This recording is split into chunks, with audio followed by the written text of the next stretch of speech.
एक cruise ship जो चारों तरफ खूंखार शार्कों से घिरे समंदर में भटक रहा था। तभी पानी में एक बड़ा ड्रम मीट गिराया गया और देखते ही देखते दर्जनों शार्क वहां टूट पड़ी। हैरानी की बात यह थी कि एक कपल खुद ही लोहे के पिंजरे में जा घुसा।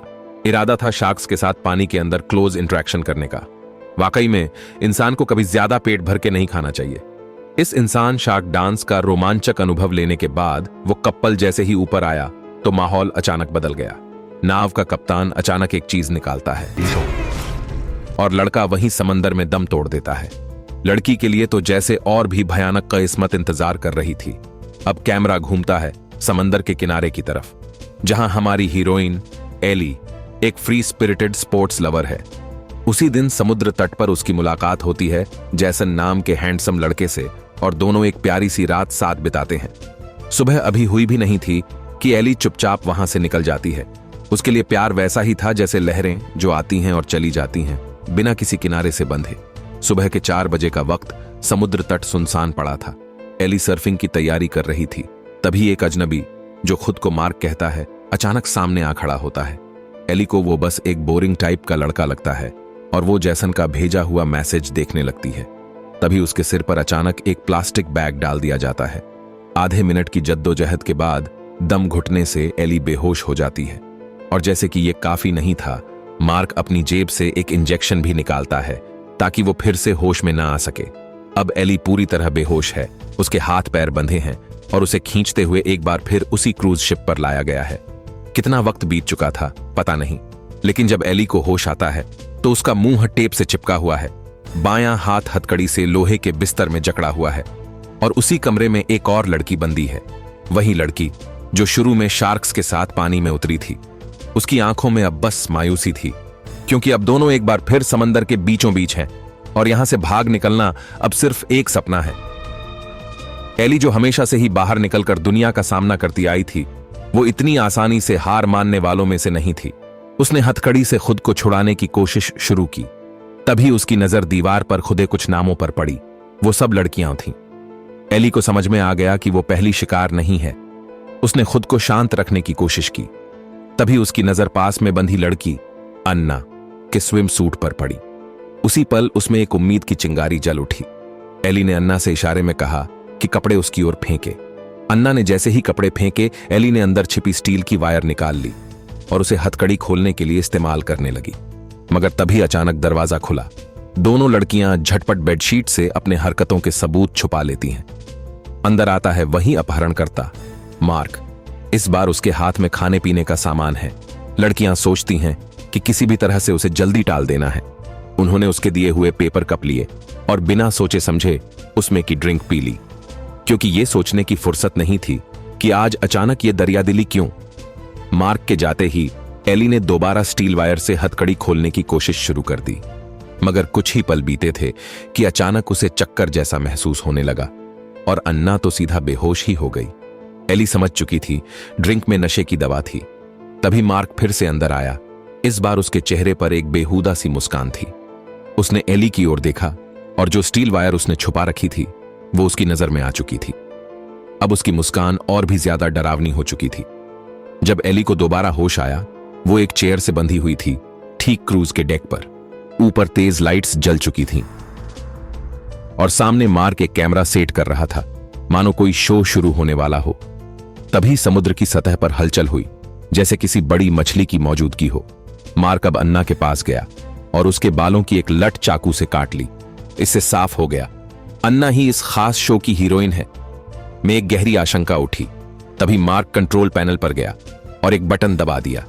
डेक पर बंधी अन्ना की बॉडी ऊपर उठने लगी और धीरे धीरे समंदर के ऊपर हवा में लटकने लगी। अन्ना की चीखें समंदर की खामोशी को चीरने लगी, क्योंकि कुछ ही देर पहले वहां मांस और खून बहाया गया था और शार्क्स अब वहां मंडरा रही थीं। मार्क ने फिर से बटन दबाया। अन्ना का शरीर धीरे धीरे पानी में उतरने लगा और वो खुद कैमरे का एंगल एडजस्ट करने लगा ताकि शार्क द्वारा हमला किया गया हर पल उसके बीमार कलेक्शन में हमेशा के लिए कैद हो जाए। कमरे में लौटने के बाद मार्क ने बहुत सलीके से अन्ना के बालों की लट को संभाला और उसे उस वीडियो टेप के साथ एक लॉकर में रख दिया। वहां पहले से ही दर्जनों टेप करीने से सजे हुए थे। हर एक टेप एक मासूम जान की आखिरी चीखों को अपने भीतर समेटे हुए। एली को जब दोबारा उसी कमरे में बांध कर लाया गया तो अब वो पूरी तरह समझ चुकी थी, अगली बारी उसकी ही है। उसने खुद को छुड़ाने की हर मुमकिन कोशिश की, लेकिन हथकड़ी इतनी मजबूत थी कि सब कुछ बेकार रहा। दोपहर करीब था जब मार्क एक बार फिर आया, इस बार हाथ में ब्रेड और पानी लिए। उसने हंसते हुए कहा, शार्क का खाना अगर ताजा और फुर्तीला हो तो मजा दुगना होता है। एली का गुस्सा फूट पड़ा। उसने गालियां देनी शुरू कर दी, लेकिन मार्क पर इसका कोई असर नहीं हुआ। उसका दिमाग पहले ही इंसानियत से कोसों दूर जा चुका था। मार्क जब निश्चिंत होकर चला गया तो एली की नजर अचानक पैरों के पास रखे उस प्लास्टिक के बकेट पर पड़ी जो टॉयलेट के काम आता था। उसकी आंखों में चमक आ गई। उस प्लास्टिक की टूटी धार एक नुकीले हथियार जैसी लग रही थी। उधर मार्क अपने खाने के साथ बैठकर अपने ही बनाए हुए वीडियो को देख रहा था। उस पर एक अजीब सा नशा छा गया था। खुद से और भी संतुष्ट होने के लिए वो किचन गया। वहां उसने एक नई डोज तैयार की, बेहोश करने वाली दवा। क्योंकि आज रात की शूटिंग का हीरो अब एली थी। वो चुपचाप कमरे में आया। एली को बेहोश समझकर उसने सुई निकाली ही थी कि तभी एली अचानक झपट पड़ी। उसके हाथ में वही प्लास्टिक बकेट का धारदार टुकड़ा था। उसने बिना सोचे सीधे वार किया। मार्क चीखते हुए जमीन पर गिर पड़ा। एली ने तेजी से उसकी कमर से चाबी निकाली और हथकड़ी खोल ली, लेकिन जैसे ही वो फिशिंग बोट की चाबी उठाने गई, मार्क की सांसें फिर चलने लगी। वो अभी मरा नहीं था। एली जैसे तैसे भागकर कमरे से बाहर निकली, लेकिन तभी मार्क ने उसे एक और इंजेक्शन से चुभो दिया। उसने लड़खड़ाते हुए उसे लात मारी और दौड़कर पहुंची कंट्रोल रूम में। तभी उसकी नजर समुद्र में तैरती एक यॉट पर पड़ी।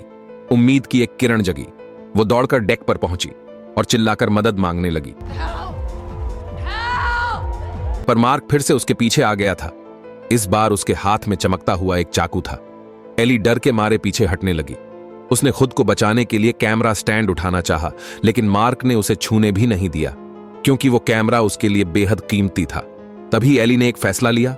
उसने वो कैमरा सीधा उठाया और समंदर में फेंक दिया। मार्क की आंखें फटी की फटी रह गईं, लेकिन तब तक बहुत देर हो चुकी थी। ड्रग का असर अब एली की नसों में दौड़ने लगा था। समंदर की ठंडी हवा और पानी भी उसे होश में नहीं ला पाए। सब कुछ धुंधला हो गया। उसे बस इतना याद रहा कि उसके हाथ किसी चीज ने पकड़ लिए थे। जब होश आया तो फिर वहीं जंग खाई लोहे की चारपाई और वहीं पर कैद बेबस एली। इस बीच मार्क अपनी नाव को किनारे पर ले आया था। उसका इरादा था एक नई कैमरा खरीदने का, क्योंकि अगर शार्क द्वारा शिकार किए जाने का वो खौफनाक दृश्य रिकॉर्ड ही न हो तो उसकी खूबसूरत योजना किस काम की। उधर दूसरी ओर एली का बॉयफ्रेंड जैसन, जो अब तक एली के किसी भी मैसेज का जवाब नहीं पा रहा था, सुबह सुबह ही समुद्र किनारे पहुंच गया। लेकिन वहां उसे सिर्फ एली की सुनसान कैंपर वैन दिखी। उसने कॉल किया, पर मोबाइल लगातार अनरीचेबल जा रहा था। जैसन को शुरुआत में लगा कि शायद एली समुद्र पर सर्फिंग करने गई होगी, लेकिन जब उसने पूरा तट छान मारा तो उसे सिर्फ एली का सर्फ बोर्ड मिला। अब उसकी चिंता हकीकत में बदलने लगी थी। जैसन ने तुरंत पुलिस में रिपोर्ट दर्ज करवाई। पुलिस ने पूरी समुद्र तटीय इलाके की छानबीन की, लेकिन एली मानो हवा में गायब हो गई हो। नाउम्मीदी के बीच जैसन बार बार सीसीटीवी फुटेज देखने लगा। तभी उसकी नजर एक पिकअप ट्रक पर पड़ी, जिस पर शार्क टूर सर्विस का एड लगा हुआ था, और वही गाड़ी एली के कैंपर के पास खड़ी देखी गई थी। उसने झट से उस ट्रक पर छपे नंबर पर कॉल किया, पर उधर से कोई जवाब नहीं आया। जैसन को अब शक पक्का हो चुका था। वो सीधे उस विज्ञापन पर लिखे पते पर गया, जो उसे एक पुराने बंदरगाह तक ले गया। वहीं पर उसे मार्क की वही शार्क टूर बोट खड़ी नजर आई। जैसन बिना समय गंवाए नाव पर चढ़ गया और इधर उधर खोजबीन शुरू कर दी। जब वो डेक से गुजर रहा था, तभी उसे नीचे के केबिन से किसी के हल्के हल्के मदद की पुकार सुनाई दी। जैसन के भीतर उम्मीद की लौ जल उठी। उसने जोर लगाकर दरवाजे का ताला तोड़ा और नीचे बेसमेंट की ओर भागा, जहां उसे बेहोश और हथकड़ियों से बंधी एली मिल गई। एली की आंखों में भरोसे और हैरानी की झलक थी। उसने कभी सोचा भी नहीं था कि महज एक दिन पुराना साथी उसकी जान बचाने आ जाएगा। एली ने इशारे से कहा कि पहले कोई टूल ढूंढो जिससे हथकड़ी खोली जा सके। मगर उसी वक्त मार्क वापस लौट आया, अपने हाथ में एक नई कैमरा लिए हुए। उसने देखा कि जैसन पुलिस को कॉल कर रहा है। बिना कोई देरी किए मार्क ने उस पर हमला कर दिया। ताबड़तोड़ घूंसे और लातों से जैसन को जमीन पर गिरा दिया। उसका मोबाइल भी टूटकर चकनाचूर हो गया। जैसन किसी तरह खुद को संभालते हुए पीछे हटने लगा। तभी उसने कैमरा उठाकर सीधा मार्क पर दे मारा। मार्क नीचे गिरा और जैसन ने झपटकर उसकी गर्दन दबा दी, जान की बाजी लगाकर। मार्क की सांसें रुकने ही वाली थीं कि तभी जैसन के सिर पर अचानक एक भारी चीज से हमला हुआ। यह था वहां का घाट मैनेजर, जो भागता हुआ आया था और जैसन को चोर या हमलावर समझ बैठा। उसे यह बिल्कुल अंदाजा नहीं था कि असली दरिंदा तो वही शख्स था, मार्क। इस भूल की उसे कीमत अपनी जान देकर चुकानी पड़ी, और एली के लिए जो उम्मीद की एक रोशनी अब जलने लगी थी, वो भी अब हमेशा के लिए बुझ गई। अब दोनों, एली और जैसन, फिर से उसी जर्जर लोहे की चारपाई पर जकड़े हुए थे। मौत का डर सिर पर मंडरा रहा था, फिर भी जैसन ने एली से अपने दिल की बात कह ही दी। वो एक रात जो उन्होंने साथ बिताई थी, जैसन के लिए वो जिंदगी की सबसे खुशनुमा याद बन चुकी थी। मगर उसकी ये मीठी सी इजहार ए मोहब्बत ज्यादा देर तक टिक नहीं सकी, क्योंकि मार्क फिर से अंदर घुस आया और उसने बेरहमी से इस पल को तोड़ डाला। मार्क ने जैसन को घसीटते हुए डेक पर ला पटका। अब उसकी योजना फिर वही थी, शार्क को खाना खिलाना और कैमरे में सब कुछ रिकॉर्ड करना। समंदर में पहले से ही कई शार्क मंडरा रही थीं, लेकिन अजीब बात यह थी कि इस बार वो जैसन की ओर जरा भी आकर्षित नहीं हो रही थीं। वो बस खून से भरे पानी में सुस्त तैरती रहीं। मार्क का पागलपन अब गुस्से में बदल गया। समुद्र तट पर गश्त लगाती गश्ती हेलीकॉप्टर टीम वहां से गुजर रही थी।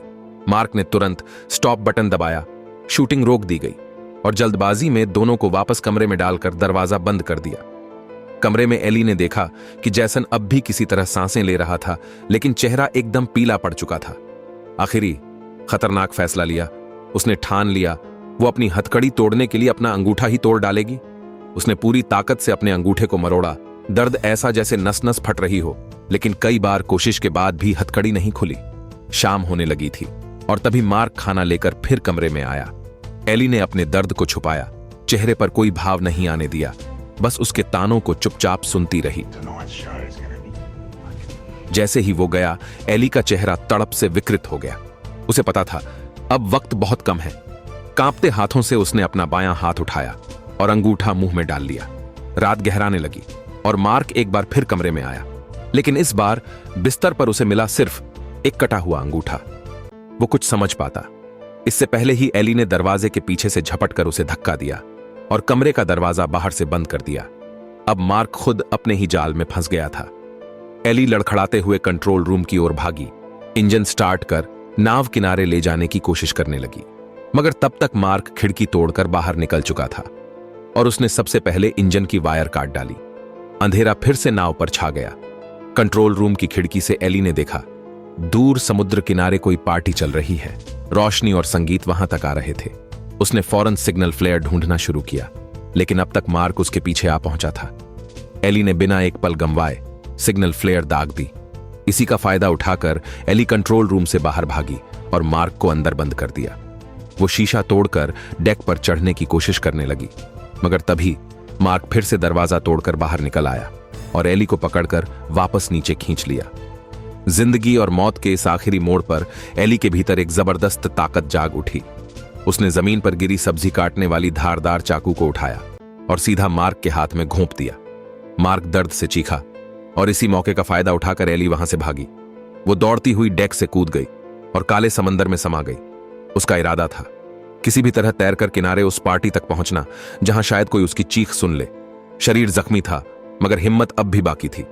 कई मिनटों तक संघर्ष करने के बाद एली किसी तरह रेत पर पहुंच गई, लेकिन तभी एक तेज इंजन की गड़गड़ाहट सुनाई दी। मार्क मोटरबोट लेकर उसके पीछे आ पहुंचा था। उसके भारी भरकम हाथ ने एली का मुंह दबा लिया ताकि वो चीख भी न सके। एक बार फिर एली की आजादी छिन गई। मार्क उसे घसीटते हुए वापस उसी शार्क टूर बोट पर ले आया। जब एली को होश आया, वो हवा में झूल रही थी, ठीक पानी के ऊपर।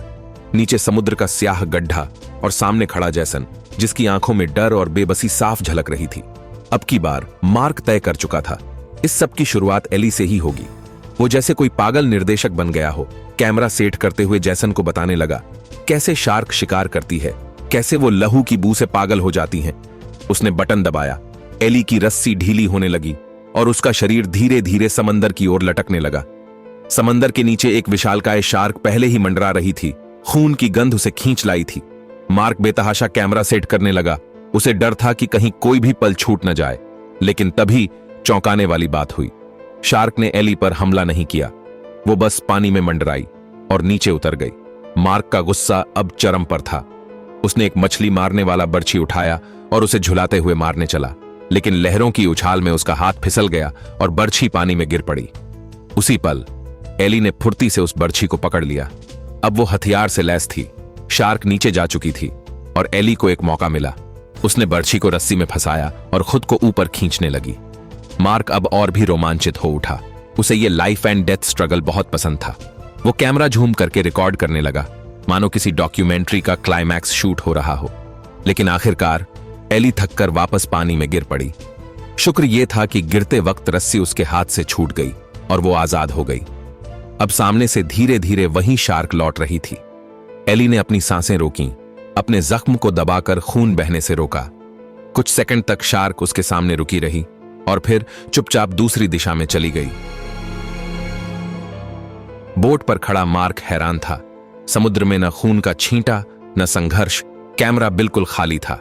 और तभी एली चुपचाप बोट के पिछले हिस्से से ऊपर चढ़ाई। अब की एली एक जिंदा लाश नहीं बल्कि बदले की देवी थी। उसके हाथ में थी वही बर्छी और उसका निशाना अचूक। एक झटके में बर्छी सीधे मार्क की छाती में जा धसी। जोरदार झटका और मार्क पानी में जा गिरा। उसके शरीर से निकलता लहू पूरे समुद्र में फैल गया और दूर मंडराती एक भूखी शार्क अब की बार देर नहीं करती। वो तेजी से आई और मार्क को पानी की सतह से उठाकर समंदर की गहराइयों में खींच ले गई।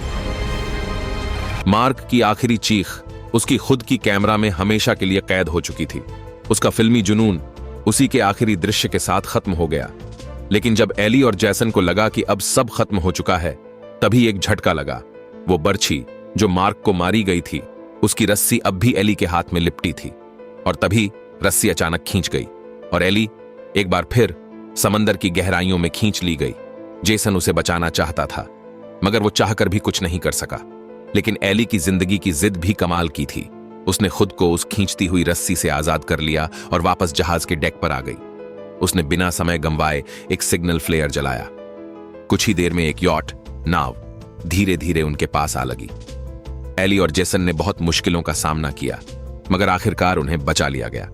इस भयानक अनुभव के बाद अब वो एक दूसरे को और भी ज्यादा कीमती मानेंगे। तो दोस्तों, ये थी खतरनाक जानवर की पूरी कहानी। इस कहानी का संदेश बहुत सीधा और साफ है। समुद्र में रहने वाले शार्क खतरनाक जरूर हैं, लेकिन इंसानी फितरत की बुराई के सामने वो भी कुछ नहीं। असल में शार्क इंसानों को अपना खाना नहीं समझती, इसलिए समुद्र में एली को न खाना बिल्कुल भी अजीब बात नहीं थी। तो उम्मीद है कि आपको ये कहानी पसंद आई होगी। अगर आपके कुछ अलग विचार हैं तो कमेंट में जरूर लिखें।